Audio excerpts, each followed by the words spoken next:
Monsieur Nicolas Lecossin, bonjour. Bonjour. Je vous remercie d'accepter cet entretien vidéo. Question habituelle et rituelle. Est-ce que vous pourriez prendre la peine de vous présenter en quelques mots pour ceux qui croient vous connaître et pour ceux qui ne vous connaissent pas encore? D'abord, merci de m'avoir invité à votre émission. Alors, je suis donc Nicolas Lecossin. Je suis directeur de l'IREF, Institut de recherche économique et fiscale, qui est un think tank libéral européen. Et je fais Sciences Po, je suis d'origine roumaine, j'ai connu le communisme jusqu'à 20 ans et depuis l'âge de 21 ans, 22 ans, je suis en France, bien installé en France et je travaille dans les think tanks depuis une vingtaine d'années. Bon, écoutez, merci de cette présentation. On reviendra peut-être sur ce que vous avez dit sur votre parcours, notamment le fait d'avoir vécu sous le communisme jusqu'à 20 ans. Ça a peut-être influencé vos idées. Alors moi, j'ai une première question qui m'intéresse beaucoup. C'est la question en fait, de la monnaie par rapport à la question du franc et de l'euro. Aujourd'hui, pour faire très simple, il y a les souverainistes qui nous disent qu'il faut qu'un État puisse battre monnaie pour pouvoir être indépendant. D'autres nous disent que l'euro nous protège des attaques sur les marchés, de l'inflation, de la déflation. Moi, j'aimerais avoir votre avis, en sachant qu'un jour, j'ai rencontré un de vos confrères libéraux, qui est professeur d'université. Alors, je ne dirai pas son nom parce qu'il ne veut pas que je le dise, mais je vais poser la question à ce grand professeur qui est libéral de l'école autrichienne. Et je vais Oui. discuter avec ce professeur, est-ce qu'il fallait faire l'euro et est-ce qu'on peut revenir sur le franc? Et lui m'avait dit, et j'aimerais avoir votre avis, il m'avait dit, de mon point de vue, qui n'engage pas l'école autrichienne, bien évidemment, il m'a dit, moi, de mon point de vue, il ne fallait pas faire l'euro, mais maintenant qu'on y est, on ne peut pas, ça serait très dangereux de revenir à la situation antérieure. Alors, monsieur Lecossin, quelle est votre question? On continue sur l'euro, on revient, quelle est votre position? On continue sur l'euro ou on revient au franc? Alors, j'ai plutôt la même position que le professeur d'économie, mais je tiens à préciser que en fait, les libéraux n'étaient pas pour l'euro en tant que tel. Ils ont toujours été pour la concurrence entre les monnaies. Donc, un vrai libéral de l'école autrichienne, comme vous dites, n'est pas pour une monnaie unique, loin de là. On n'impose pas une monnaie à plusieurs États. Il vaut mieux avoir une concurrence entre les monnaies. D'ailleurs, ce que disait Mme Thatcher, attention, vous allez voir, si plus vous faites l'Europe dirigée par Bruxelles, plus les États membres ou les peuples vont être mécontents, il y aura des problèmes. Et finalement, il avait raison. Elle avait vraiment raison. C'est le fameux discours de Bruges, si je me souviens bien. Et elle avait raison. Donc, on a de plus en plus, vous l'avez dit, des personnes qui trouvent que l'euro est coupable de tout ce qui se passe maintenant, que l'Europe est le bouc émissaire idéal. On pourrait y revenir. Il y a du vrai et du faux dans tout cela. Donc, il faut vraiment faire la part des choses. Mais je suis effectivement d'accord avec ce professeur. C'est beaucoup plus difficile de renoncer à l'euro et ce n'est pas du tout une garantie de réussite et de succès pour l'économie française. Loin de là, il suffit de se rappeler que lorsque Mitterrand est arrivé au pouvoir, il y avait bien le franc. Et la France a connu une chute économique sans précédent depuis la Deuxième Guerre mondiale. Et on la paye toujours, d'ailleurs. Donc voilà, rapidement, une réponse à cette question. Mais alors, que répondez-vous à ceux qui disent qu'aujourd'hui, on a l'euro et nonobstant l'euro, c'est quand même la crise économique, aussi bien en France que dans nos nombreux pays qui ont cette monnaie. En fait, la question, elle est simple, c'est-à-dire qu'on est dans un système qui, a priori, ne fonctionne pas. Est-ce qu'il ne vaut pas mieux changer quelque chose ou au moins tenter de trouver une autre solution? Parce que là, factuellement, qu'on soit pour ou contre l'euro, on voit bien qu'il y a quand même des limites. Qu'est-ce que vous en pensez? Alors, on met de côté la crise de la pandémie, on est bien d'accord, c'est la crise économique. Il faut raisonner avant 2020, parce que là, c'est pas l'euro, c'est différent. C'est la pandémie. En fait, il y a des différences parce que la France a une économie qui stagne ou qui crée beaucoup moins de richesses que d'autres pays qui ont aussi l'euro. mais ces pays-là ont fait des réformes que la France n'a pas faites. Donc, ce n'est pas lié à l'euro. Et à l'origine, pour revenir donc à l'origine, donc vous savez que c'est Mandel, qu'on considère l'économiste Mandel, qui est le père de l'euro et de cette monnaie unique. Et il disait qu'il fallait répondre à certains critères. Euh, pour ces critères, effectivement, étaient en partie dans le traité de Maastricht, mais peu de pays les ont respectés. Donc, du coup, si vous faites entrer ou si vous donnez cette monnaie à plusieurs pays qui ne sont pas sur la même ligne économique, les mêmes richesses, comme la Grèce, l'Italie et autres, vous arrivez forcément à des déséquilibres. Mandel l'avait bien dit, l'avait bien prédit. En fait, on n'a pas respecté ce que cet économiste avait prévu comme condition pour instaurer une monnaie unique. Mais dire que c'est la faute à l'euro de ce qui se passe avec la crise économique en France, c'est complètement faux, parce qu'il y a d'autres pays qui ont l'euro, comme l'Allemagne, comme les Pays-Bas, comme l'Autriche, certains pays nordiques, et ils ont pas de crise économique, ils ont beaucoup moins de crise économique parce qu'ils ont fait des réformes. Vous pouvez donner un exemple, si vous avez dit quelque chose d'intéressant, vous avez dit que d'autres pays ont fait des réformes que la France n'a pas faites, qui leur a permis d'éviter d'être dans cette situation. Est-ce que vous pourriez donner rapidement, Monsieur Le Cossin, 2 ou 3 réformes? Vous avez l'Allemagne et les Pays-Bas, qui sont deux bons exemples, qui ont fait des réformes, ce qu'on appelle des réformes libérales sous un gouvernement social-démocrate en Allemagne, Schröder, donc réforme du marché du travail.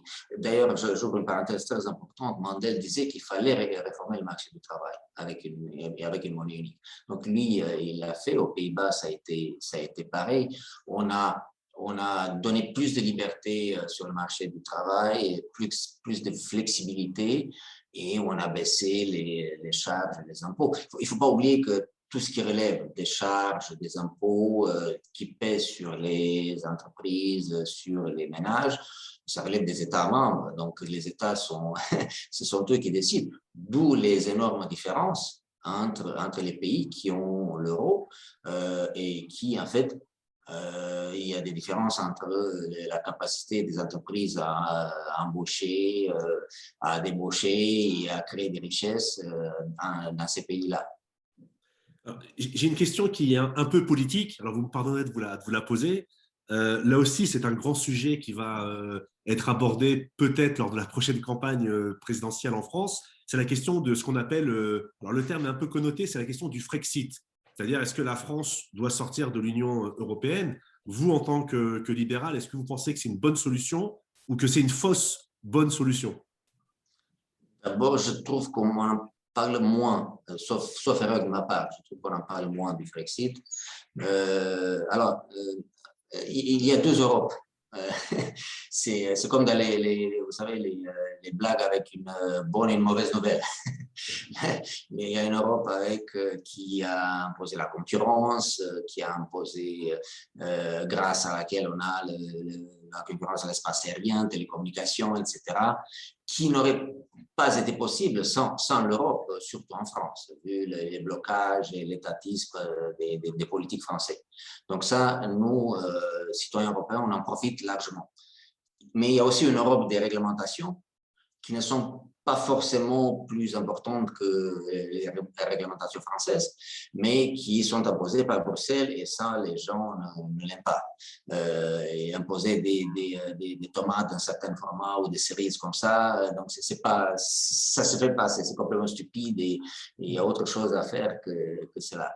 Et des normes, des réglementations, c'est l'Europe de l'écologie, c'est l'Europe qui est ambiguë sur l'immigration, donc ça non. Donc vous avez des côtés positifs et des côtés négatifs. Alors, faire le Frexit, d'abord, l'impact économique pourrait être extrêmement important, comme on a donné l'exemple tout à l'heure, et en même temps, je n'ai pas confiance en les politiques français qui seraient capables de redresser le pays plus que l'on fait quand il n'y avait pas l'euro ou avant l'Europe. Donc, je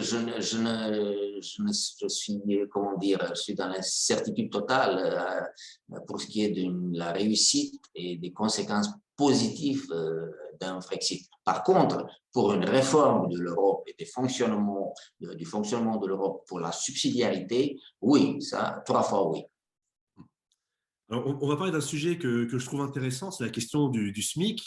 Lorsque je suis allé découvrir l'école autrichienne, je salue cet ami qui m'a fait découvrir l'école autrichienne. Donc, il y avait 2 jours de conférence, enfin bref. Et au cours de ces 2 jours, il y a plusieurs conférenciers qui ont émis l'idée qu'il fallait supprimer le SMIC. Et donc, j'aimerais avoir votre avis sur la question. C'est que, en gros, l'argument, c'était de dire que écraser les salaires par le bas, c'était pas un bon signe pour l'économie. Quel est votre avis, Monsieur Le Cossin, s'il vous plaît? En fait, oui, en général, les libéraux sont contre un salaire minimum. Et puis, il faut dire que 90% des rapports et des travaux économiques dans le monde montrent clairement qu'imposer un salaire minimum élevé, ça pèse sur le marché du travail et ça désincite les employeurs, les chefs d'entreprise à embaucher. Ça, c'est évident, c'est clair. Il y a eu d'ailleurs un rapport tout à fait officiel d'État, le rapport 7 de 2018, si je ne me trompe pas, CE2TE, fait par des hauts fonctionnaires français, qui dit clairement que en fait, le SMIC ne sert pas à sortir les Français de la pauvreté, qui, au contraire, ça crée des blocages sur le marché du travail français et dans l'économie française. Donc, ça, il n'y a pas de doute là-dessus. D'ailleurs, on voit très bien, et nous, à l'IREF, on a beaucoup travaillé, on voit très bien que dans les pays où le salaire minimum est élevé par rapport au salaire médian, c'est le cas en France, le taux de chômage est beaucoup plus élevé et le taux de chômage des jeunes est encore plus élevé que dans les autres pays. Le taux de chômage des jeunes en France il est 3 fois plus élevé qu'en Suisse ou qu'en Allemagne. Il vaut mieux choisir liberté pour les salaires, pour le salaire minimum, ou ou instaurer plusieurs SMIC, ce qu'ont fait plusieurs pays, dont le Royaume-Uni. Vous avez un SMIC pour les jeunes, un SMIC pour les 25-35 ans, et puis un autre SMIC pour les plus âgés. Ça crée un peu plus de liberté pour les employeurs, un peu plus de liberté de choisir de ses employés, effectivement.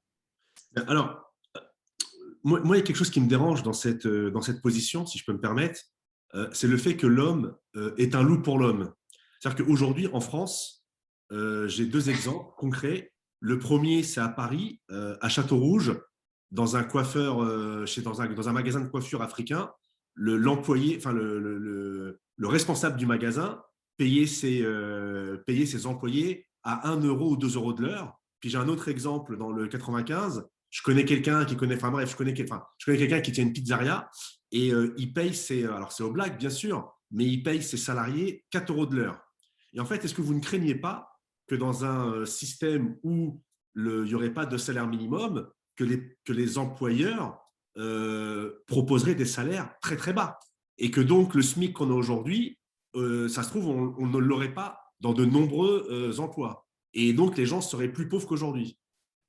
Est-ce qu'il y a ces cas-là en Allemagne où les salaires sont élevés, en Suisse ou dans des pays nordiques ou dans des États, vous savez que dans les États américains, vous avez des différences entre les niveaux de SMIC entre les États et en fait, on a remarqué que dans les États où le taux de SMIC est plus bas, le salaire économique minimum est plus élevé que dans d'autres États où le SMIC est plus élevé parce que le marché fait très bien les choses. Il faut choisir les employés en fonction de leur qualité et puis, bien sûr, faire des contrôles. Il y a des abus, il y aura toujours des abus. Ça, ça on ne peut pas y remédier malheureusement. Vous savez, vous aurez toujours des patrons malhonnêtes, mais ce qui est important, c'est que l'employé puisse partir et trouver un autre employeur. C'est ça ce qui est important. Donc, vous n'êtes pas content. Alors, si je me permets, je voudrais vous couper très rapidement. Aujourd'hui, en France, c'est très difficile. C'est-à-dire que Oui, on est d'accord. Voilà. Mais vous savez que les pays avec le marché du travail le plus flexible sont le Danemark et le Canada. Alors, vous pouvez très bien quitter votre emploi, vous pouvez très bien être viré dans la minute qui suit. Mais l'important, c'est de trouver un autre emploi. C'est ça ce qui est important. Si l'exemple que vous avez donné, les personnes qui sont là acceptent, d'abord, ils ne devraient pas accepter parce que je suis sûr qu'ils trouveraient plus qu'un euro ou 2 euros de l'heure ailleurs. Mais il faudrait qu'ils le fassent plus facilement sur un marché du travail plus libre et qui leur offre plus d'emplois. Quand vous avez une pénurie d'emplois, c'est le cas maintenant aux États-Unis. Les employeurs ne trouvent pas d'employés. Et à cause du taux de chômage est très bas, et on a embauché beaucoup après la pandémie. Et donc, les salaires ont explosé. Maintenant, on fait des offres avec des salaires. Vous savez, le salaire minimum chez Amazon, c'est 18 dollars de l'heure, un truc comme ça. C'est absolument énorme. Donc, ils font des offres très impressionnantes pour attirer les employés. C'est la condition d'un marché du travail qui est libre et qui donne la possibilité aux employés de trouver un emploi là où ils veulent. Et l'employeur ne pourra pas Oui. faire des abus comme ça parce qu'il sait qu'il va perdre les employés. Mais malheureusement, aujourd'hui, comme vous l'avez dit, malheureusement, avec un chômage qui est excessif en France, la personne qui perd son travail, la personne aujourd'hui qui refuse ses 9 euros, 10 euros de l'heure chez McDonald's, elle ne pourra pas trouver 15 euros dans une autre enseigne. Donc, c'est aussi pour je ça. suis bien d'accord. Oui, parce que vous avez. C'est pour ça que le taux de chômage des jeunes est très élevé, l'un des plus élevés au monde en France. C'est absolument inadmissible. En fait, j'étais étudiant, j'ai travaillé, j'étais jeune. En fait, quand vous avez 20 ans, ce qui compte, c'est de travailler le plus possible dans plusieurs boîtes. Donc, si vous avez plus de flexibilité, peu importe si vous êtes viré, on va ailleurs, c'est l'âge, on va ailleurs. On n'a pas 55 ans. Donc, à cet âge-là, il faut vraiment instaurer une flexibilité, comme ça existe dans les autres pays, y compris en Suisse, en Allemagne ou au Danemark. C'est comme ça qu'on résout le problème du chômage. Donc, plus on a réglementé le travail des jeunes, plus il y a eu du chômage qui a augmenté. Je voudrais avoir notre avis sur un autre point dont on va peut-être parler là encore lors de la prochaine campagne présidentielle. Alors, je ne sais pas si vous le savez, mais moi, je suis catholique romain de religion et politiquement, moi aussi, même si je viens d'un pays orthodoxe. Je suis monarchiste français, politiquement, je suis royaliste. Et il y a quelque chose qui me dérange dans ce système, c'est la retraite. C'est-à-dire qu'on impose un âge légal. Je me doute de votre réponse, mais pour l'intérêt, je vais vous la poser la question, mais qu'est-ce que vous pensez du fait que l'État, de manière un peu arbitraire, nous impose de partir à la retraite à partir de soit d'un âge ou à partir d'un certain nombre d'années d'emploi effectués? C'est absolument scandaleux parce que ce n'est pas à l'État de nous imposer l'âge de la retraite. Si j'ai envie de partir à la retraite demain, moi j'ai 52 ans, c'est mon problème. C'est votre problème aussi. Vous assumez, il faut assumer, bien sûr. Donc pour cela, il faut vraiment avoir la possibilité de cotiser pour un compte retraite personnel. C'est ce qu'on propose à l'IREF, par capitalisation, par épargne. Donc pour cela, pourquoi pas? Et si j'ai envie de partir à la retraite, je pars à la retraite, c'est absolument mon problème. Ça me regarde si je veux le faire. Si je veux rester jusqu'à 75 ans ou 78 ans ou 80 ans, c'est aussi mon problème. Si l'employeur l'accepte, bien sûr, mais c'est aussi mon problème. D'ailleurs, on est jeune plus longtemps maintenant. Donc, la seule possibilité de faire cela, c'est de donner la liberté aux gens de cotiser pour leur propriété dans un fonds de capitalisation, comme cela existe dans d'autres pays aussi. Ce n'est pas le cas en France, et pouvoir partir quand ils veulent. Ce n'est pas à l'État de décider, je suis tout à fait d'accord avec vous, ce n'est pas à l'État de décider. D'ailleurs, vous voyez ces discours sur il faut allonger la durée, l'âge de départ à la retraite. Tous les politiques disent ça, même ceux de gauche maintenant. Mais pourquoi ne pas mettre l'âge de départ à 90 ans? Comme ça, le problème est réglé. On met 90 ans et bon, il n'y aura pas de problème de retraite. Un autre point que j'aimerais aborder avec vous, beaucoup de libéraux, ils sont pour un marché libre. Donc, on l'a bien vu, vous l'avez dit tout à l'heure, concurrence des monnaies, concurrence aussi du point de vue du travail. Si un employeur ne me paie pas parce qu'il me paye mal, comme il y a un marché libre, je peux partir rapidement pour mieux me vendre et toucher un salaire plus important. Et comme l'employeur ne veut pas que ses meilleurs éléments partent, donc il va les payer plus. C'est un peu le cercle vertueux. Mais j'aimerais avoir votre avis, Monsieur Le Cossin. sur le travail du dimanche. Comme je le dis, je suis catholique. Moi, le dimanche, c'est le jour du Seigneur. On ne doit pas travailler le dimanche. Je sais que beaucoup de libéraux sont pour ouvrir le marché du travail le dimanche. Quel est votre avis sur le sujet? Alors, en tant que libéral, je respecte votre choix et c'est à vous de choisir. Pareil. Si vous voulez aller à l'église, vous devez le faire, vous devrez avoir la possibilité de le faire. C'est ça ce que je veux dire. En même temps, je suis pour la liberté de travailler le dimanche aussi, si on veut travailler. C'est entre l'employeur. Vous êtes bon employé, je vois avec vous parce que vous m'avez demandé la permission d'aller à l'église dimanche matin. Ah ben, je serais tout à fait d'accord pour que vous le fassiez, mais vous venez à 11h ou 11h30 ou en début d'après-midi pour travailler, si vous voulez travailler le dimanche. Voilà la solution idéale. La liberté de choisir et aussi la liberté pour l'entrepreneur de se mettre d'accord, pour le chef d'entreprise de se mettre d'accord avec ses employés. Votre question tombe très bien, comme les autres d'ailleurs, parce qu'en fait, la France va prendre la présidence de l'Union européenne en janvier, parce qu'on va sortir un petit papier demain matin sur les ostréiculteurs français qui sont obligés, ça vient de tomber là, par une directive, de demander la permission de travailler le dimanche. Donc, on demande en pleine période de fête de fin d'année, lorsqu'ils font les 3/4 de leur chiffre d'affaires, de demander la permission qu'ils travaillent le dimanche pour assurer le marché des huîtres français. Donc, c'est absolument scandaleux. C'est un exemple d'ingérence de l'État sur le marché du travail et surtout en ce moment, et même dans d'autres périodes. Mais là, en mois de décembre, vous imaginez bien que les ostréiculteurs français ont de quoi travailler le dimanche, et pas seulement le dimanche. Probablement, certains travaillent la nuit pour assurer la demande qui est très forte dans cette période de l'année, comme vous le savez. J'ai encore une ou deux questions avant de vous laisser tranquille et que vous puissiez retourner à vos occupations, votre travail.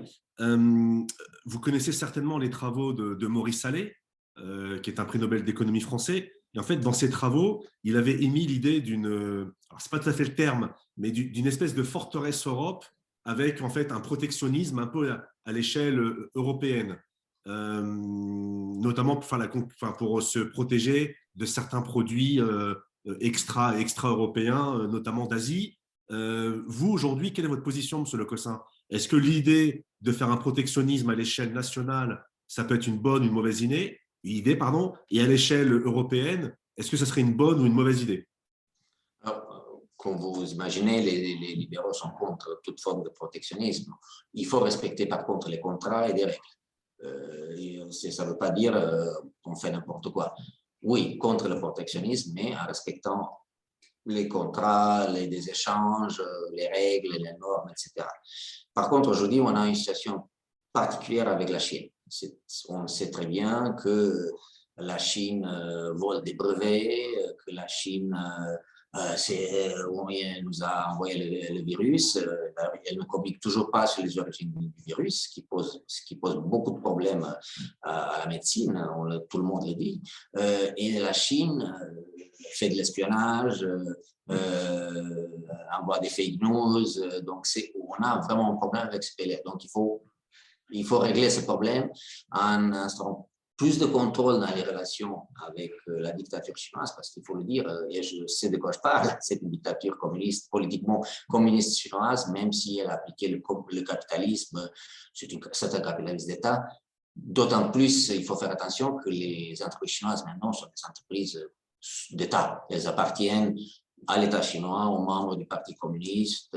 D'ailleurs, vous avez vu ce qui s'est passé récemment. Le secrétaire du parti a demandé à ce que les entreprises ne soient pas cotées dans la bourse de New York. Et voilà, c'est la preuve claire que ce qui restait un petit peu libre, le dictateur chinois veut vraiment contrôler aussi. Donc là, ce n'est plus une question de protection, c'est plus que ça, c'est une question de surveillance et de sanctions à l'égard des agressions de ces pays qui vont continuer d'ailleurs de plus en plus.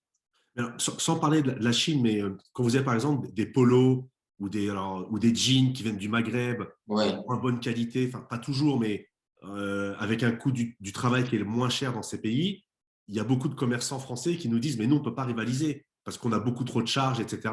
Et puis il y a des politiques qui disent bah oui, il y a des charges parce que il faut payer la sécurité sociale, etc. Mais vous inquiétez pas, élisez-nous et on mettra une barrière, enfin voilà, un protectionnisme. Est-ce que ça c'est un bon argument pour vous, un mauvais argument?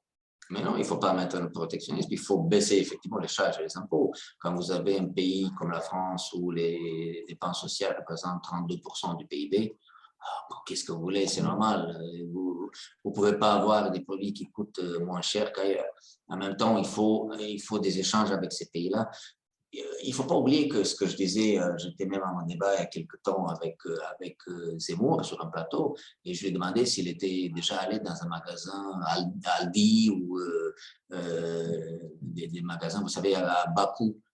Et là, les Français sont contents parce qu'ils trouvent des produits 3 fois moins chers qu'ailleurs, qui viennent de ces pays-là, mais qui sont quand même pour beaucoup améliorés et bien contrôlés. Donc, il ne faut pas empêcher le consommateur français de se réjouir d'avoir des produits 3 ou 4 fois moins chers que d'autres produits. Ça existera toujours.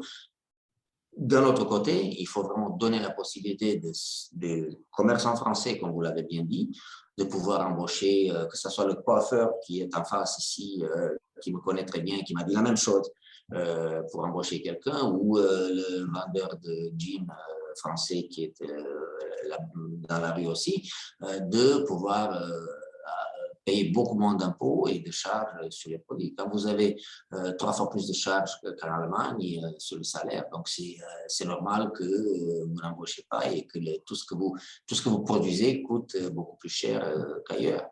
Mais en même temps, il faut laisser le consommateur choisir ce qu'il a envie d'acheter. C'est lui le dernier recours.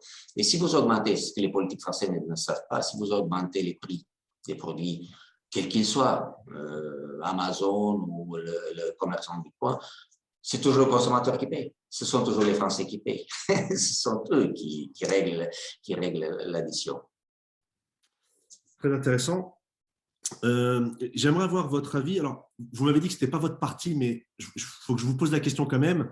Aujourd'hui, il y a un engouement qui un petit peu me paraît un peu excessif sur ce qu'on appelle les crypto-monnaies. J'aimerais savoir, vous, en tant que libéral, est-ce que ça participe justement à cette concurrence des monnaies ou au contraire, vous dites méfiance, on ne connaît pas les protocoles, plus les dégâts écologiques. Quel est votre avis? Alors, bien sûr que je suis pour des monnaies privées, crypto-monnaies, pourvu qu'elles soient sérieuses.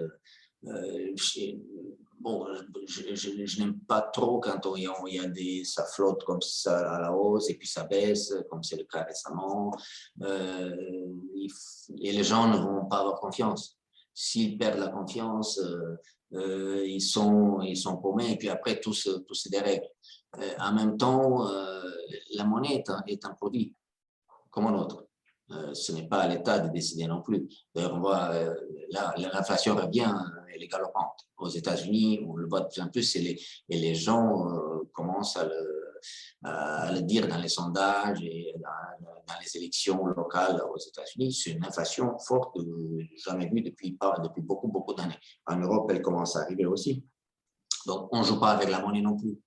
Les États, la Banque centrale européenne a déversé de l'argent sur nos pays sans tenir compte des conséquences et on le voit très bien avec la hausse des prix en ce moment. Et la hausse des prix, il n'y a rien de pire l'ennemi pour les pauvres que la hausse des prix. Donc, ils ne se rendent pas compte. Donc, voilà, vous avez du pour et du contre dans les deux cas. On paye déjà avec notre carte bleue, maintenant on paye en ligne. Ça va se faire de plus en plus. À mon avis, on va se diriger effectivement vers un choix de plusieurs monnaies, de crypto-monnaies, monnaies privées, moi je les appelle, pour pouvoir payer de plus en plus. C'est évident et les gens vont s'adapter. Mais il faut que ça se stabilise un petit peu, mais des deux côtés. Pas seulement du côté privé, mais aussi du côté public qui est en train de faire n'importe quoi. Très rapidement, si possible, on a parlé de l'euro numérique, on en parle de plus en plus. Oui. C'est une réalité ou pas? On a écrit sur ce sujet il y a un an, je crois. Depuis, on n'a pas vu beaucoup de changements. Ça va peut-être venir.